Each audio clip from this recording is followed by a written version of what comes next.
السلام عليكم ورحمة الله وبركاته. بسم الله الرحمن الرحيم. الحمد لله رب العالمين، وأفضل الصلاة وأتم التسليم على سيدنا محمد وعلى آله وصحبه أجمعين. وآغاز میکنیم إن شاء الله. سجدة الشكر مكروهة عند أبي حنيفة رحمه الله. امام شرنبلالی میگوید که سجده شکر کردن مکروه هست. بله درست شنیدید، مکروه هست میگوید نزد امام ابو حنیفه رحمه الله. لا يثاب عليها و تركها اولا. یعنی میگوید که برای سجده شکر، تنها سجده شکر کردن ثوابی نیست و ترکش بهتر است.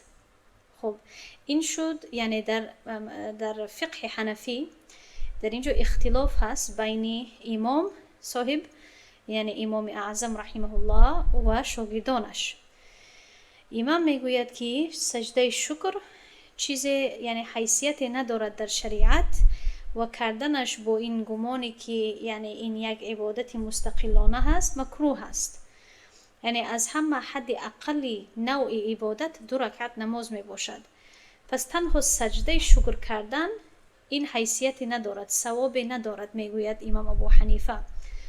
اما شاگردانش یعنی قاضی ابو یوسف و امام محمد رحمهم الله میگویند که وقال هی قربة یثاب علیها.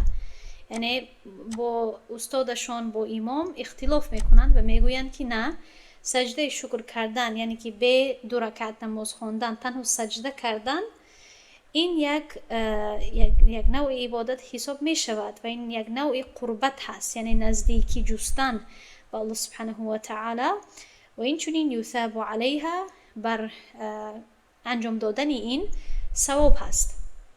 و میگویند که و هیئتها مثل سجده تلاوتی، و هیئتش یعنی که طرز خواندنش و مانندی سجده تلاوت هست. چطوری که در مورد سجده تلاوت ما علاقه در اینجا گذاشتیم که چندین تا شرایط دارد و باید که در حالت طهارت کرده انجام داده شود و این چنین انسان الله اکبر میگوید به سجده میرود و سپس الله اکبر میگوید.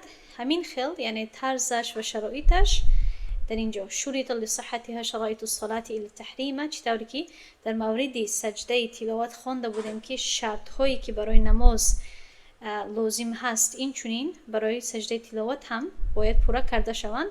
همین خیل این شرایط به سجده شکر هم داخل می شوند یا اینکه باید پورا کرده شود و کیفیتش هم به مانند سجده چی هست؟ به مانند سجده تلاوت هست. میگوید هیئتها مثل سجده تلاوتی.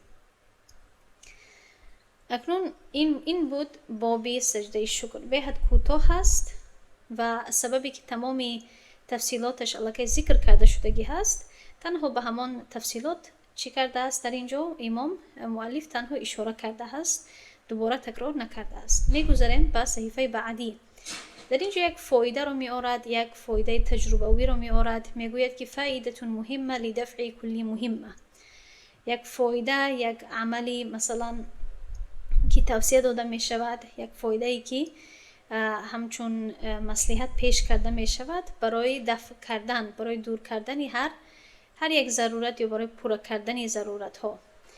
میگوید امام شرنبلالی که امام نصفی در کتابش الکافی گفته هست من قرأ آیه السجدة كلها في مجلس واحد وسجد لكل منها كفاه الله ما أهمه. اگر کسی یگان ضرورتی داشته باشد، یگان حاجتی داشته باشد، این عمل اگر انجام داده شود شاید برایش مفید باشد.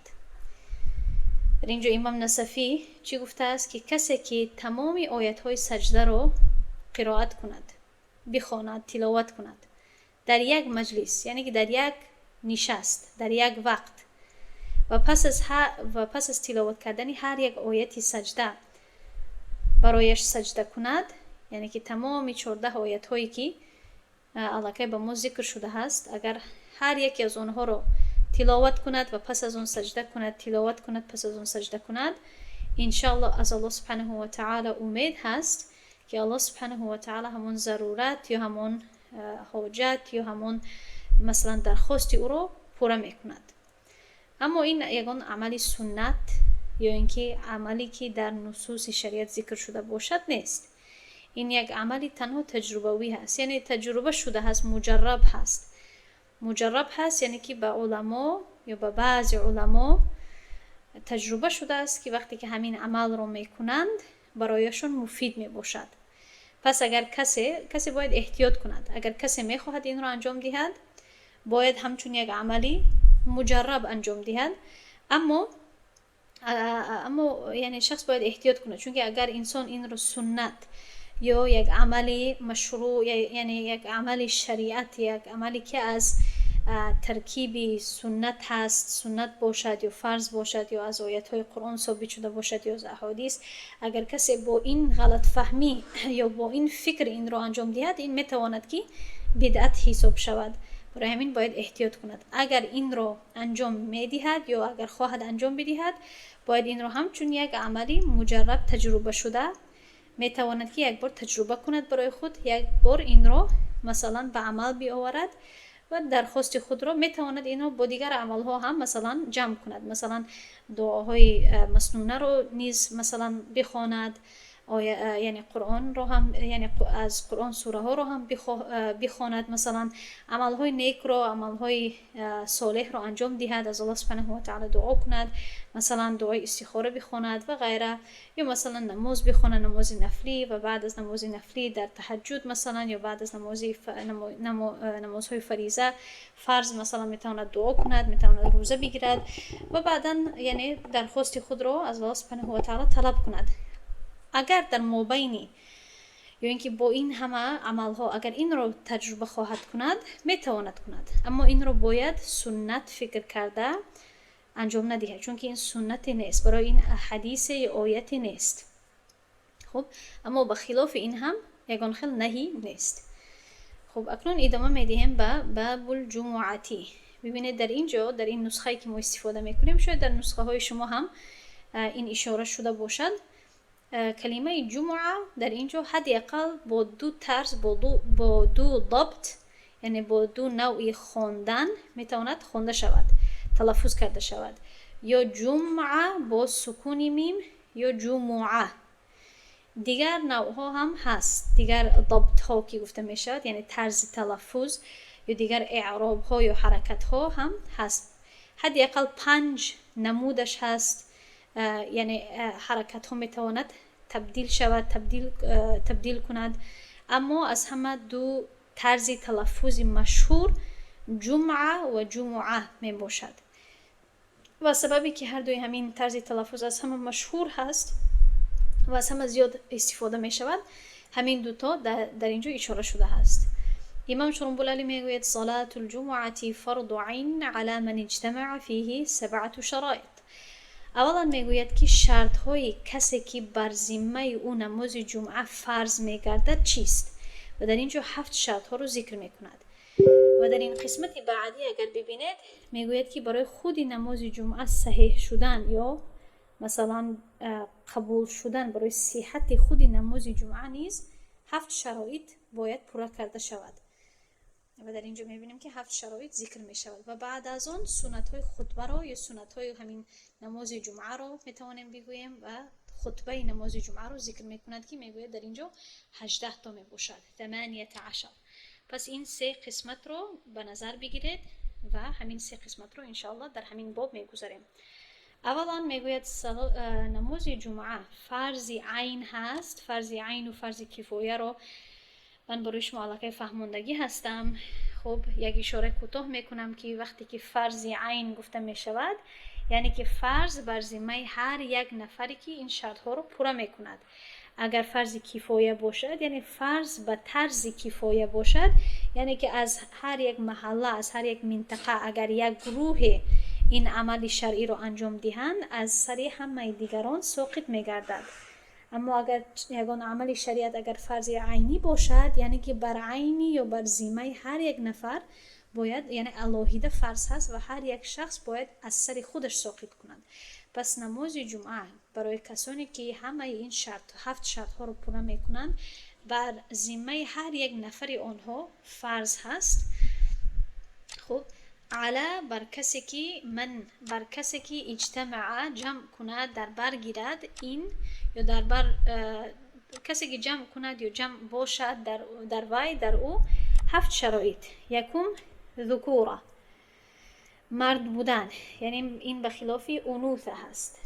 خب یعنی که زنها استثناء میگردند.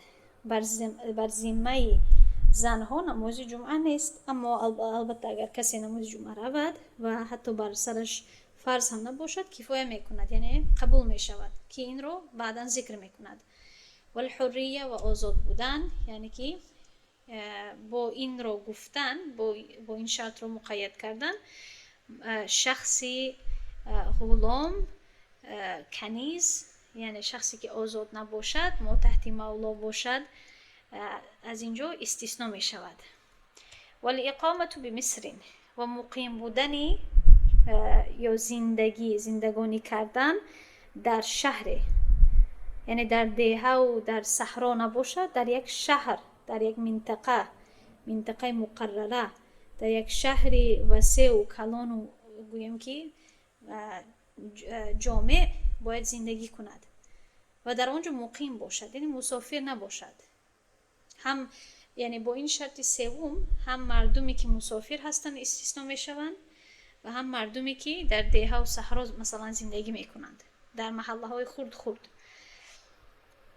خب پس میگوید که یا در خود شهر زندگی کردن یا او فيما هو داخل في حد الاقامه بها، یا در آن منطقهش زندگی کردن که در حدود همان شهر داخل شود، یا در آن چیزی که وی یعنی همان منطقه داخل هست در حد اقامت آن، یعنی که یا در خود شهر بودن یا در فنای شهر بودن، کم ترک از همان قسمتی میانه شهر اگر دور باشد، سنتر که میگوییم، اگر از سنتری شهر هم کم ترک دورتر باشد، اما تا آن زمانی که در حدود همان شهر موجود باشد یا زندگی کند، یا مثلا در وقتی سفرش برگشته ایستاده باشد و در حدود همان مصر همان شهر داخل شود، مقیم حساب می شود.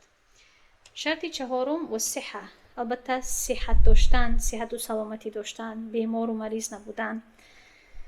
البته این هم صحت یعنی بیماری و مریضی های خرد و مثلا سبک رو در بر نمیگیرد. اگر کسی کم ترک سردرد باشد یا کم ترک جان درد باشد یا مثلا کم ترک صحتش خوب نباشد، این رو در بر نمیگیرد. یعنی اگر انسان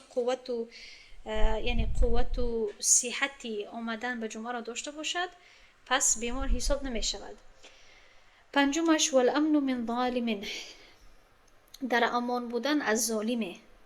مثلا اگر در شهر زندگی کند یا در دولتی زندگی کند که در آنجا جنگ باشد یا در آنجا خوف باشد از ظالمان مثلا در آن شهر آمده باشند یا اینکه آن شهر را مثلا گرفته باشند و مردم را از خواندن جمعه یا از خواندن نماز باز دارند و از آنها خوف باشد، مثلا از آنها ترس باشد، جانی یعنی مسلمان ها در خطر باشد، این رو گفته می شود یعنی این در این حالت امن از ظالم ندارد، یعنی در امان نیست، در خطر هست.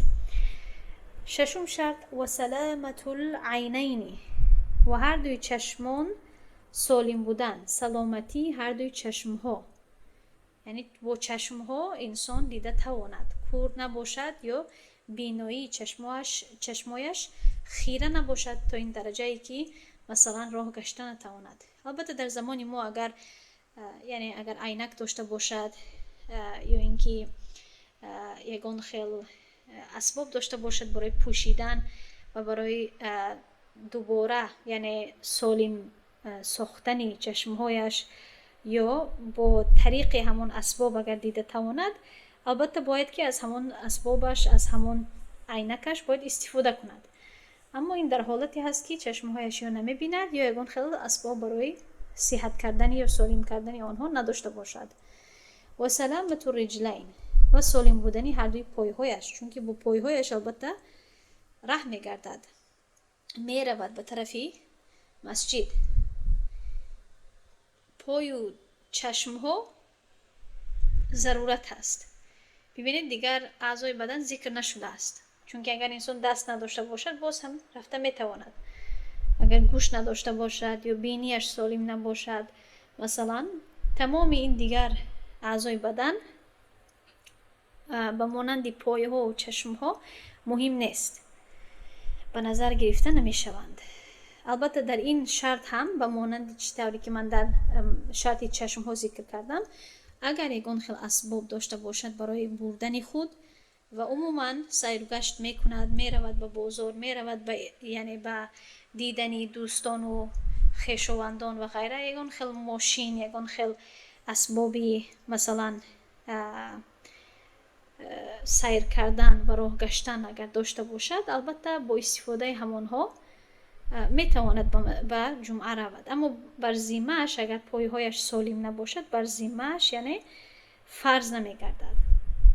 باز هم این وابسته به این است که بیماریش چی است، آیا پایهایش یعنی مکمل نیست یا اینکه تنها پایهایش درمند است، زخمدار هست، چی مصیبت دارد، چی بیماری دارد، این رو باید به نظر گرفته شود.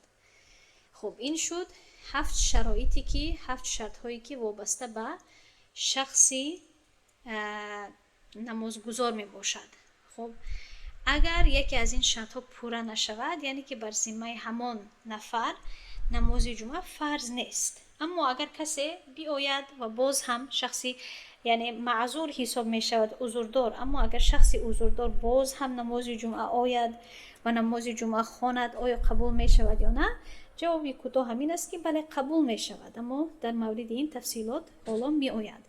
مثلا اگر کسی چطوری که در اول گفتم زن باشد، مرد نباشد، نماز جمعه خواند، آیا قبول می شود؟ بله. اگر مثلا غلام باشد، کنیز باشد، به نماز جمعه با مولایش آید خواند، آیا قبول می شود؟ بله. کور باشد یا شل باشد یا مثلا بیمار باشد اما با کمک دیگران بیاید یا الکی در همونجا باشد و نماز جمعه را خواند، آیا قبول می شود؟ بله. اما این در مورد همین بود که بر کی فرض هست، تا اینکه شخصانی ذمه دار از شخصانی که معذور هستند جدا کرده شوند. قسمت دوم و برای صحتی ها، لصحتی ها به کی برمیگردد؟ ها برمیگردد به جمعه، نماز جمعه. برای صحت خود نماز جمعه شرط هست 7 شرایط، 7 چیزها در اینجا گفته است، اشیاء. ما حتی میتوانیم بگوییم 7 شرایط. یکم المصر او فناؤه، نماز جمعه باید قایم کرده شود، باید خوانده شود در یک شهر یا اینکه در فنای همان شهر. در مورد فنا الکی ما صحبت کرده ایم که فنا همان مکانی رو گفته می شود که چسبیدگی هست به خود شهر اما از سنتر شهر بیرونتر هست، برای مصالح و برای درستی یا اینکه برای بهبودی و بهتری شهر بعضی عمل ها در آنجا، یعنی همان منطقه و مکان برای پیش بردن عمل های شهر استفاده می شود، برای مثلا حیوانات یا برای مثلا تجارت یا برای مثلا کشتکاری و غیره استفاده می شود. یعنی فنای شهر به خود شهر چی هست؟ چسبیده هست، پیوسته هست و از خودی حدی همون شهر حساب می شود. باید در این گونه یک منطقه نماز قایم کرده شود. دوم و سلطان او نائبه، خود سلطانی همون شهر باید نماز را در نماز امامت کند یا کسی که انتخاب شده او باشد، نائب وی باشد، یعنی انتخاب شده وی یا کسی که او مقرر کند. مثلا میتواند همین خیلی یک شخص آزاد باشد، همین خیلی یک مردی یعنی جامعه باشد که وی انتخاب کرده هست. البته اگر ما در کشور یا در دولت مسلمان نباشیم، عموما سلطان نماز را در نماز امامت نمی کند. همین خیلی یک مردی از مابین همون محله و همون شهر نماز را در نماز امامت می کند که این هم درست هست، چون که خود سلطان موجود نیست که وی را امام مقرر کرده شود. سوم و وقت الظهری، و باید البته وقت نماز ظهر باشد، چون که اگر وقت نماز ظهر در آمده نباشد یا حالا در همان زمان نباشد، البته که نماز جمعه را قایم کردن درست نیست، پس میگوید فلا تصیح قبله و تبطل بخروجه.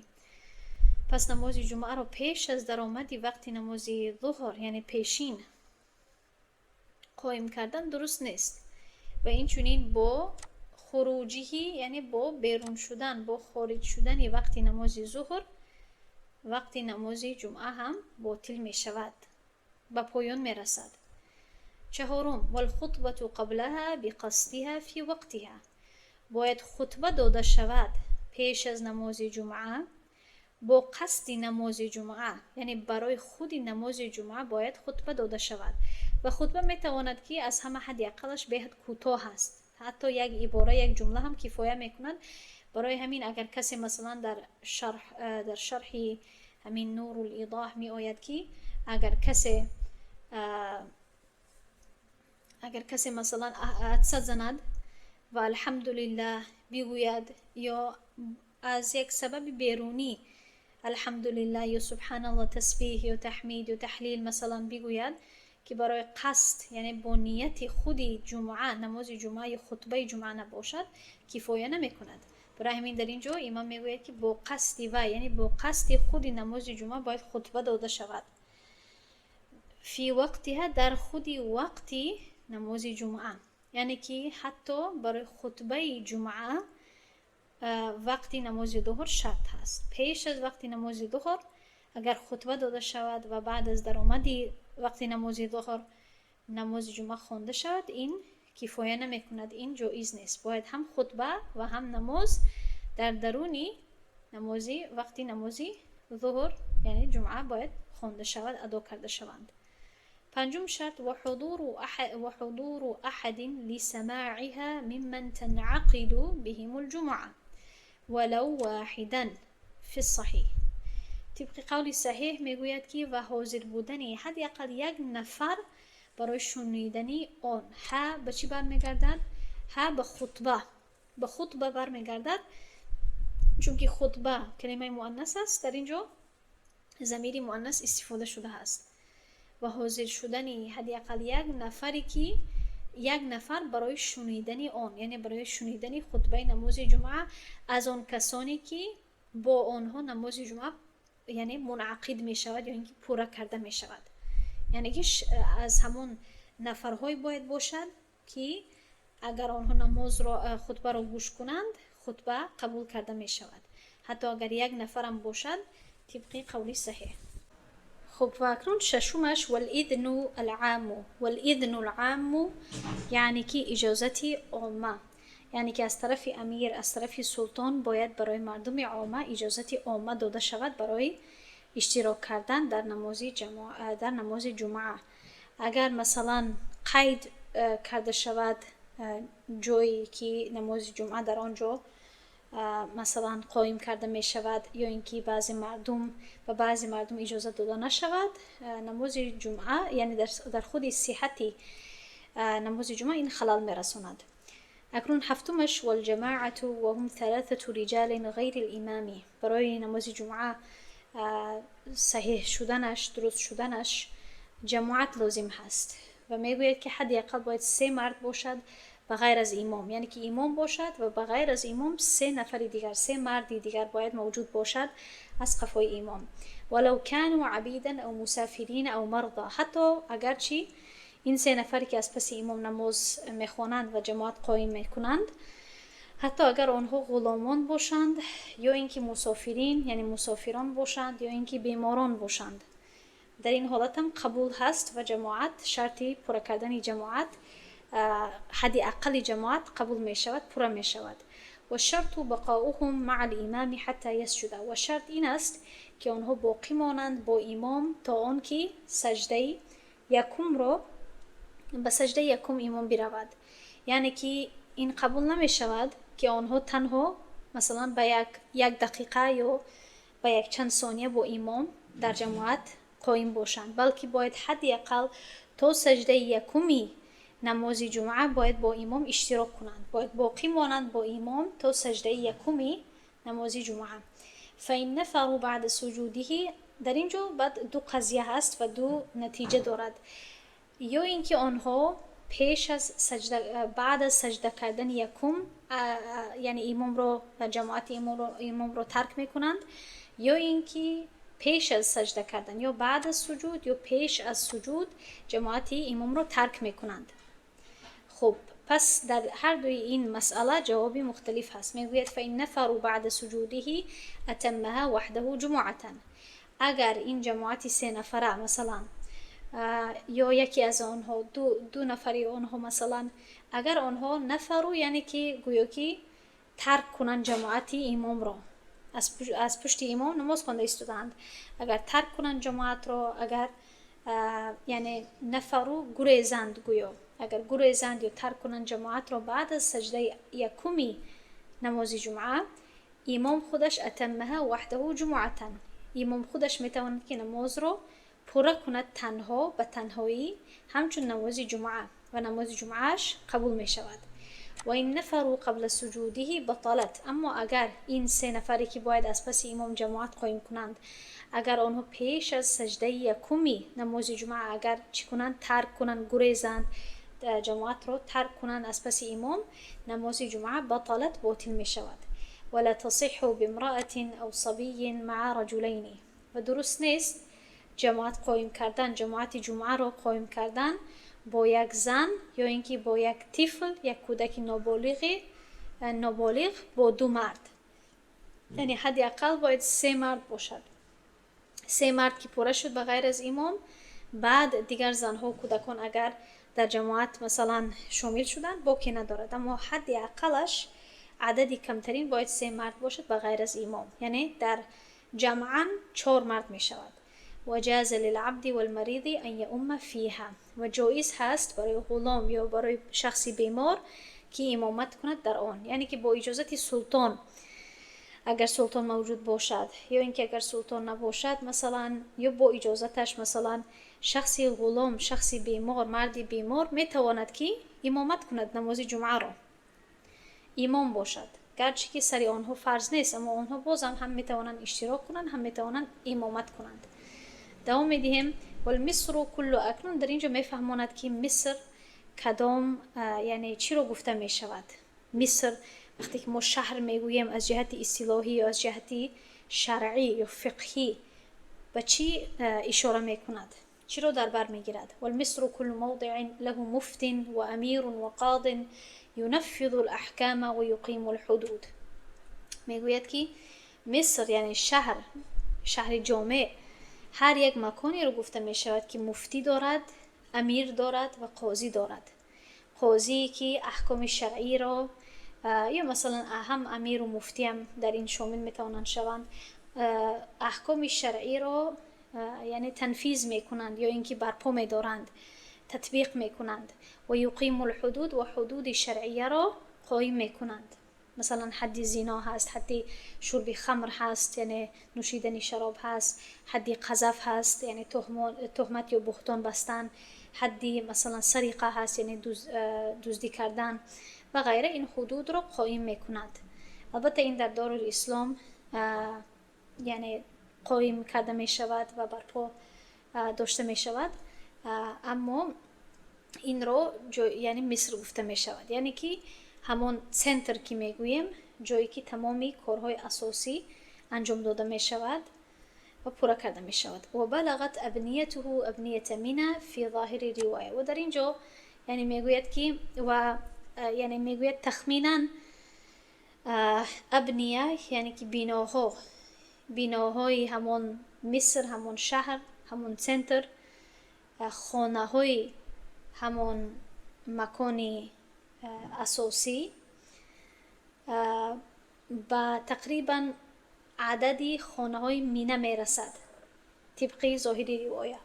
یعنی مینا که یعنی در حجاز می باشد، مینا شهری که در سعودی می باشد، این را همچون یک مثال پیش می کند که تقریبا عدد خانه هایی که در مینا هست باید به برابر همان خانه داشته باشد این مصر. البته حالا احوال مینا دیگر شده هست، البته مینا کلانتر و بزرگتر شده هست، اما در آن وقت امام شرنبولی این را همچون مثال پیش کرده است و این رو همچون مثال پیش کردن برای تخمین کردن. البته هر یک شهر رو در این زمان اگر ما همچون مثال بگیریم انشاءالله که برابر می شود، چون که عموما شهرها خیلی خانه ها و جای کاری زیاد می داشته باشند، بیناها ابنیه زیاد می داشته باشند، ساختمان های زیاد می داشته باشند. و اذا كان القاضي او الامیر مفتیا اغنى عن التعداد، میگوید که و اگر قاضی یا اینکه امیر همان شهر خودش مفتی باشد این کفایه میکند از تعداد، یعنی که از عدد سه شخصی جدا بودن اگر یک شخص هم امیر باشد هم قاضی و مفتی باشد کفایه میکند، یا اینکه اگر 2 نفر باشد و یکیش امیر باشد و یکیش هم قاضی و هم مفتی، یا یکیش امیر باشد و مفتی و دویمش قاضی، این کفایه میکند. یعنی شرط نیست که 3 نفر جدا باید موجود باشد در این مصر. پس خلاصه این قسمت همین شد که مصر رو میخواهد تعریف کند، میخواهد فهماند به ما که مصر شهر یعنی چی، تا اینکه ما خوب درک کنیم بفهمیم که مصر از دیه چطور فرق میکند. اما چون که ما در زمانی البته پیشرفته زندگی میکنیم و علاقه به ما فهمو هست که مصر کدام مکان رو گفته میشود و دیه و مثلا صحرا کدام مکان رو گفته میشود. عموما مصر همون سنتری همون دولت میباشد، جای اساسی یعنی جای اساسی میباشد برای کار، برای تجارت، برای مثلا زندگی و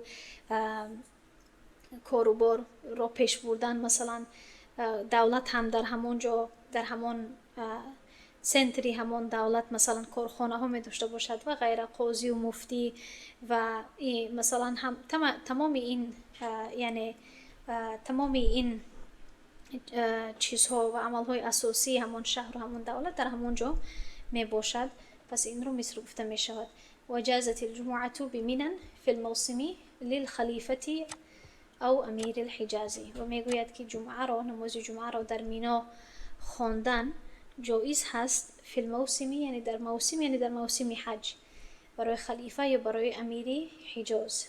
برای خلیفه باشد یا امیر حجاز باشد. حجاز همون منطقه مکه مدینه رو گفته می شود. اگر در موسم حج آنها نماز جمعه را در مینا اگر قائم کنند بخوانند باکی ندارد، جایز هست در اینجا میگوید. و میگوید وصح الاقتصار في الخطبة على نحو تسبيحة او تحميدة مع الكراهة. و صحیح هست اقتصار یعنی که کفایه کردن در خطبه اگر کفایه کرده شود بر تنها تسبیح یا تحمید، این یعنی کفایه کردن بر تنها همین عباره ها صحیح هست، درست هست، درست حساب می شود با کراهت. یعنی که اگر خطبه دراز داده نشود و تنها یعنی سبحان الله، تنها مثلا الحمدلله، تنها عباره های خرد اگر همچون خطبه گفته شود، اقتصار کردن یعنی که مختصر نگه داشتن یا اینکه اکتفا کردن، کفایه کردن بر همین عباره ها برای حد اقل رو پورا میکند و درست میکند خطبه را، اما این کراهت دارد. و بعدا اکنون در قسمت سوم میگوید و سنن الخطبه 18 شیئا. اکنون که از همه قسمت های اساسی جمعه را و خطبه را ذکر کرد مؤلف، اکنون میگذرد به بخشی سنت های خطبه که میگوید 18 تا چیز میباشد. یکم میگوید طهارت داشتن، دویم ستر العورتی، البته پوشیدن عورت، والجلوس على المنبر قبل الشروع في الخطبة، و نشستن بر بالای منبر پیش از شروع کردن به خطبه.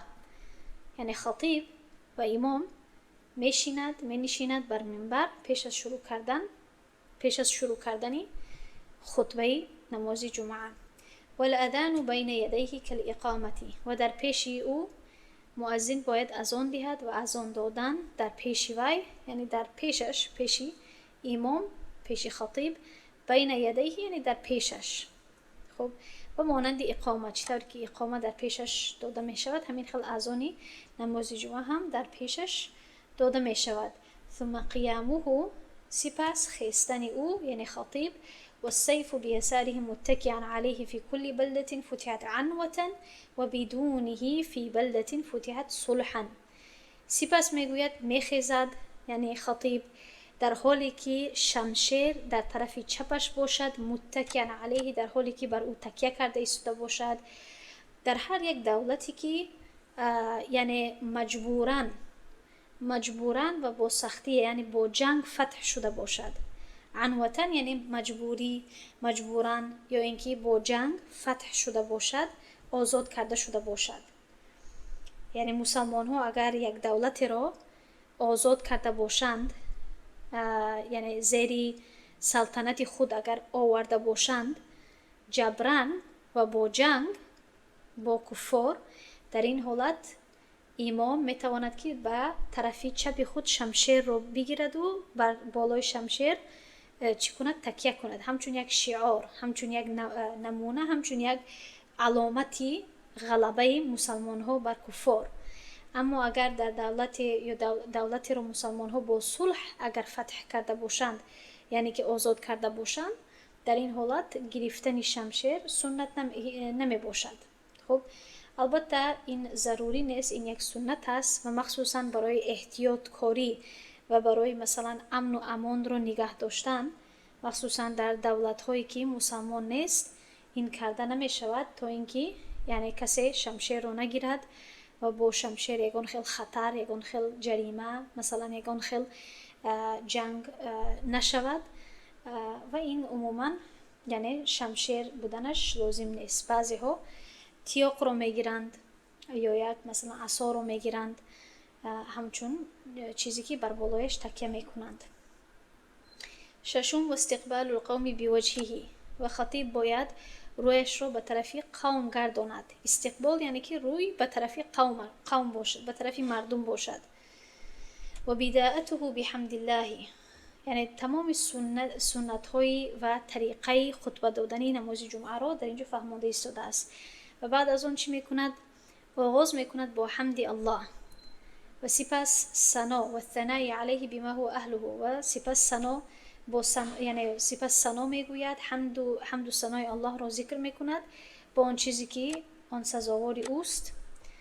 و شهادتن، و هر دوی شهاده را میگوید، یعنی اشهد ان لا اله الا الله و اشهد ان محمدا عبده و رسوله، این را شهادتن گفته می شود. و سپس صلات علی النبی میگوید، یعنی درود میفرستد بر پیامبر صلی الله علیه و سلم. و العظه و التذکیر، و سپس پس از این میتواند که عظه و تذکیر یعنی هر دویش مترادف می باشد، اونقدر معنای اینها فرق نمی کند از هم دیگر، اما هدف هر دو این کلمه ها این است که نصیحت و وعظ و نصیحت میکند. وعظ و نصیحت میدهد به مردم. عظه زیادتر معنایش این است که مردم رو میترساند از عذاب الله سبحانه و تعالی، از سختی های روز قیامت. و تذکیر و یادرسی میدهد، تذکیره میدهد در مورد احکام شریعت، در مورد عبودیت، یعنی با تقوا بودن و غیره، تمامی عبادت های شریعت را به جای آوردن و غیره، این رو تذکیر گفته می شود. و بعدا و قراءت آیه من القرآن، سپس آیت را از قرآن قرائت می کند، یعنی می تواند یک آیت، می تواند چند آیت را قرائت کند. و خطبتانی، و سنت است که دو خطبه بدهد، یعنی دو بار کلام بگوید، دو بار همین خیل با حمد و ثنا آغاز کند و مردم را وعظ و نصیحت بدهد، یعنی بجایی که یک تا دراز بدهد، دو تا یعنی به دو قسمت می شکند، نصف می کند و در مابین آنها می نشیند، چون که پیامبر صلی الله علیه و سلم هم همین خلق می کرد. برای همین می گوید والجلوس بین الخطبتین، و در مابین هر دوی خطبه ها نشستن، در مابین هر دوی خطبه ها نشستن، یعنی که چطوری که گفتم بجایی که یک خطبه دراز رو بدهد، دو خطبه کوتاه میدهد و در مابین آنها می نشیند. 15 میگوید و اعاده الحمد و الثناء و الصلاة علی النبی صلی الله علیه و سلم فی ابتداء الخطبه الثانیه، بعد از آن که در مابین یعنی پس از خطبه یکم که شیشت، دوباره به خطبه دوم که آغاز کردنی شد چی میکند؟ اعاده میکند، یعنی تکرار میکند دوباره حمد و ثنا را و درود بر پیامبر صلی الله علیه و سلم را در اولی خطبه دومش. و دعاء فيها للمؤمنین والمؤمنات بالاستغفار لهم، و سپس دعا میکند برای یعنی مؤمن مردان و زنان و اینچنین با آنها مغفرت طلب میکند و این یسمع القوم الخطبه و کوشش میکند که مردم قوم خطبه را شنوند یا گوش کنند، یعنی چیزهایی را بگوید که با آنها قابل شنیدن باشد، یعنی آنها شنوند و آنها متوجه استند به خطبه.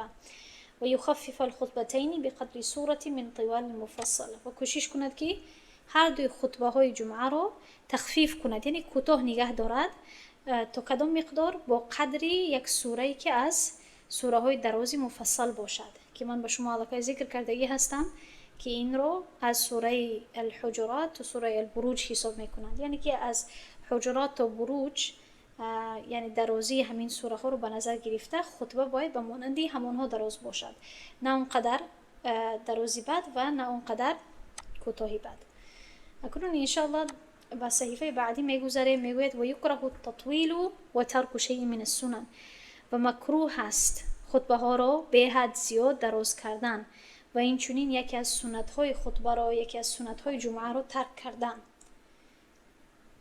بعدا میگوید و یجب السعی للجمعه و ترک البیع بالاذان الاولی فی الاصح و واجب هست سعی کردن، گرچه که در اینجا کلمه سعی را استفاده میکند امام شرمبولاری، اما هدفش این نیست که باید انسان به طرف نماز جمعه یعنی چی کند؟ جلدبازی کند یا اینکه بدود، سراسیمگی کند و دود و جلدبازی کند، چون که همه وقتی که انسان به طرف نماز جماعت یا جمعه می رود باید با وقار، با سکینت باید ره گردد، باید با وقار رود، نه اینکه با سراسیمگی و نه اینکه با طرز دویدن و سعی کردن. سعی کردن در اینجا هدفش این است که برای تیاری دیدن و برای آماده شدن به نماز جمعه باید سعی کند و باید یعنی تمام دیگر کارهایش رو ترک کند. این است معنای سعی کردن در اینجا. و واجب است سعی کردن برای نماز جمعه و ترک کردن خرید و فروخت بالاذان الاولی فی الاصح. همین که اذان یکم شد، با همین اذان یکم باید یعنی دیگر کارهایش رو ترک کند و آمادگی بگیرد برای نماز جمعه. اما چطوری که گفتم هنگام راه گشتن و آمدن به طرف مسجد باید با وقار و با سکینت و با آرامی باید ره گردد. و اذا خرج الامام فلا صلاة ولا کلام حتی یفرغ، یعنی در اینجا برای مردم عامه احکام رو بیان کرده ایستاده است که ما همچون کسانی که به نماز جمعه میرویم یا مردانی که میروند آنها چه چیزها رو باید به نظر بگیرند. وقتی که امام خارج شود، یعنی که خارج شود یعنی عموما در مسجد یک حجره خردکک می باشد در نزد منبر که برای امام همان جایش هست که امام اول می آید، جماعت که پر شد به جایی که امام از پس مسجد، از بیرون مسجد داخل شود، از تمام صفها گذشتن، بهترش که از پیش مردم یعنی از حجره که در پهلوی منبر می باشد از آنجا بیرون شود.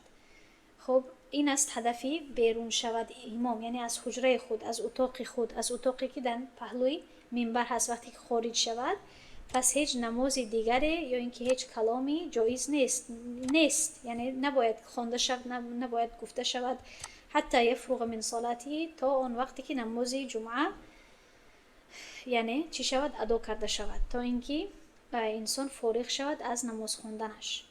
و کره لحاضر الخطبه الاکل والشرب والعبث والالتفات، و مکروه هست برای شخصی که حاضر می شود به خطبه خوردن و نوشیدن، عبث یعنی که بیهودگی یا اینکه با لباس و با مکان خود بازی کردن، بیهودگی هست. والالتفات و به هر طرف دور خوردن، هر طرف نظر کردن، تمام این چیزها مکروه است. یعنی با سکینت، با وقار، با آرامگی باید در جماعت بشیند، خطبه را گوش کند، نماز خود را بخواند و کلام نگوید. ولا يرد سلاما ولا يشمت عاطسا، و نباید به سلام کسی جواب دهد و نباید به یگان اخسزن، عاطسا اخسزن را گفته می شود اگر کسی عطسه زند، یعنی میگوید، اون شخص میگوید الحمدلله و عموما شخص شنونده میگوید یرحمک الله، یرحمک الله مثلا. پس این باید جوابی شخصی عطسه زن را ندهد، جواب ندهد به شخصی که اخسه میزند. ولا يسلم الخطيب على القوم اذا استوى على المنبر، و خطیب سلام نمیگوید به مردم وقتی که بالا شود بر منبر.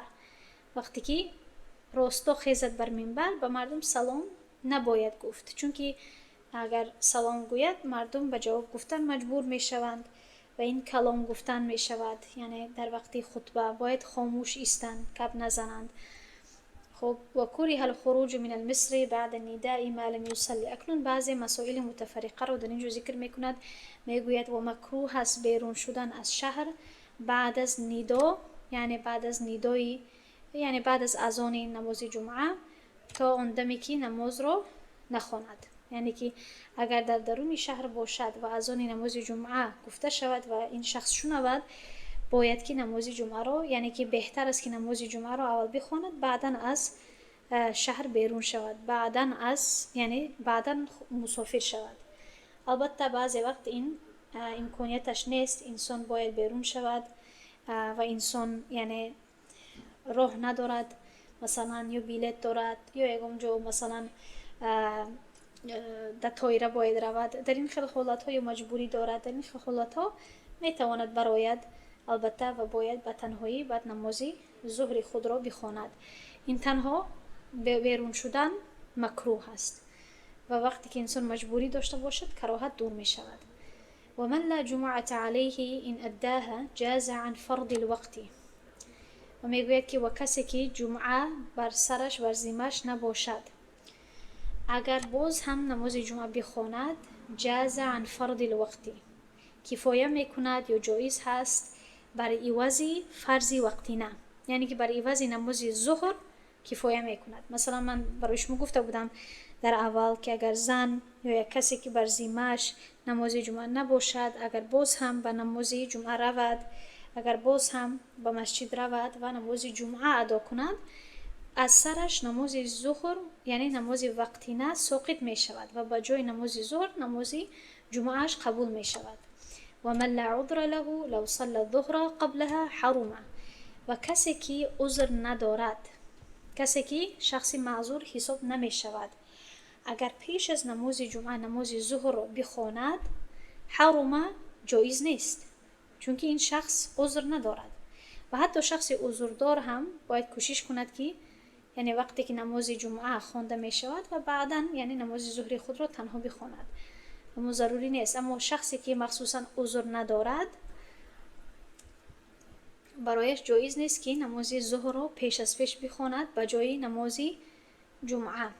فإن سعى إليها والإمام فيها بطل وإن لم يدركها.